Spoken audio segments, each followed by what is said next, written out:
what are the different types of content out there on Quora. So first we are going to categorize them into the different genres in which we can club together all the content that is out there. And one by one we are going to understand the strategies that one can use in order to make the best out of these possible content forms that exist on Quora. So the way I'm going to classify this is going to be types of content that is generally put out there on Quora.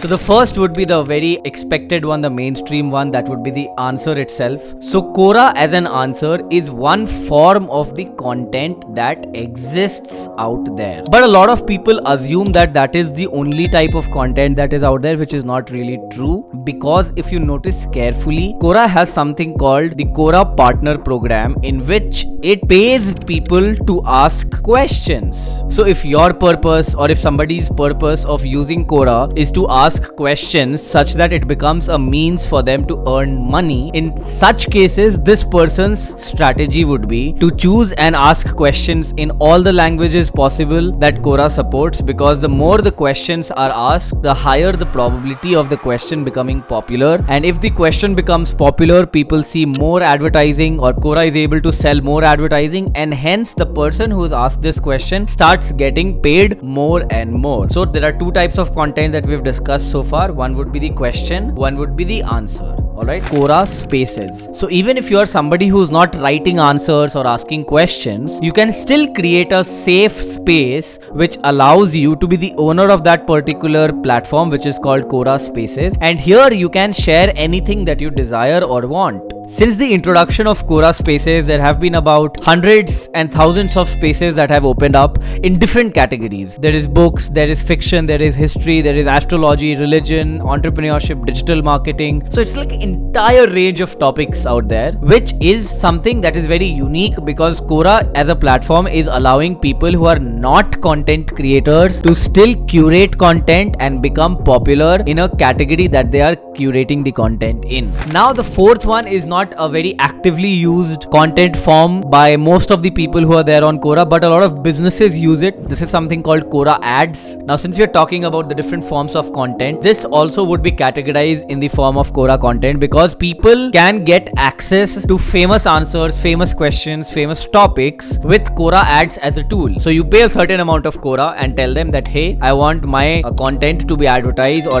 displayed next to these topics or these questions, and these are the people who I want to target in this country. So Quora will charge you money, but it will open up a slot which potentially allows you to reach millions of people by spending a few dollars. So let's start with the question. Now in the recent days, when the US elections were happening, there were a lot of questions about US elections. So asking questions in order to get answers can be one of the very good ways in which people can build good sense of questions that they've asked that allows them to earn money, but that unfortunately does not earn them recognition, or that does not get people to visit their profiles, or that does not help them build an audience. So how to come up with questions is also not really something that we'll be discussing right now, but I hope you get the point. Whenever you're looking at the Quora questions, try understanding who asked that question and what could have been going in their mind, because if you develop a good understanding of the kind of questions that are out there, it allows you to craft better answers. Now answers can also be categorized in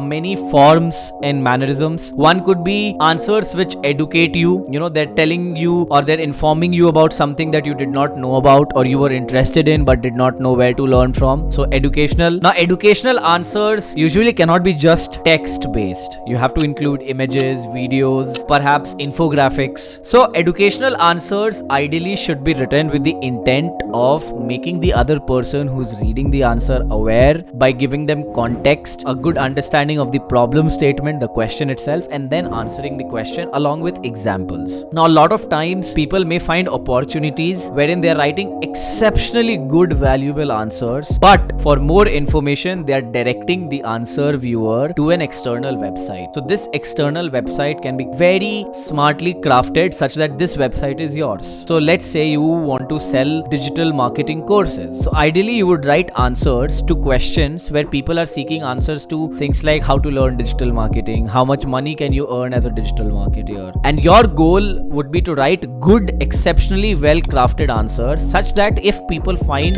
value in the answer that you have written, they are keen and they click on the link which directs them to your website or YouTube video or whatever call to action that you desire to give. So educational answers work extremely well on Quora. So if you're writing an educational answer, try to include images, videos, references, and please include citations of the resource, because if you do not do that, there are high chances Quora will take your answer down. The second form of answers that exist out there is life experience based. So for example, there are a lot of questions which are very simple, like what makes you feel sad? What made you happy today? How did you become a doctor? So there are like an array of questions which are very, very life experience oriented. So here, as a creator, if you're writing jargon, which I do not really care much about, or let's say there's a question called how did you become a logo designer? But instead of sharing how you became a logo designer, you're trying to tell me how I can become a logo designer, or you're trying to sell something to me, a course, an idea, a YouTube video. In such cases, I as a reader will be repelled. So ideally, if you're choosing to write experience-based answers or experiential answers on Quora, you should ensure that you're choosing the categories in which you have experience and not just knowledge. Experience is one and knowledge is other. So there are two major categories of content that you will see out in terms of answers on Quora. One would be educational and the other would be experience-based. Now, a smart content creator on Quora will play around with these two fragments very interestingly. They'll write answers to questions on which they know things about. At the same time, they'll mix it with experiential-based answers because that will allow them to build a community. Now, this is when the third layer of content comes into play. You start distributing your answers on all the Quora spaces that are relevant to the topic that you're writing in. So as a content creator, I'm very new on YouTube, but I'm not so new on Quora, right? So I have started writing a lot of answers on YouTube and my YouTube experiences, and then I've started transferring that on Quora. Now that once done has allowed me to share all my answers which are related to YouTube on all YouTube and related Quora spaces. So one is content creation and one is content distribution. So Quora Answer allows you to create content and Quora Spaces allows you to build distribution. But there's the third hidden factor, which is the Quora question itself. So before you write an answer, it is very important that the choice of question that you have is something that you're very clear with. You ideally would not want to write a answer to a question which is not relevant to what you're trying to communicate, because in that case all your efforts would be taking a big misfire. So tread carefully when you're writing an answer to a question. Ensure that the answer that you're writing is relevant to the question that is being asked. You have the experience or the expertise to answer that. And third, include and put in your best efforts, because once your answer has been written, it will be staying there for almost eternity, and chances are if you've written it well, then that piece of content will become timeless, paying you dividends all through your digital life. To summarize, Quora content as a spectrum can be seen from different perspectives. One would be the Quora question itself, one would be the Quora space, one would be the Quora answer, and the fourth element would be Quora ads. Quora ads is not something we have focused on. You can ask questions and you can write answers to those questions yourself. I have done that. I have asked question related to Stone Santa once in a while on Quora, and then I have answered that question myself.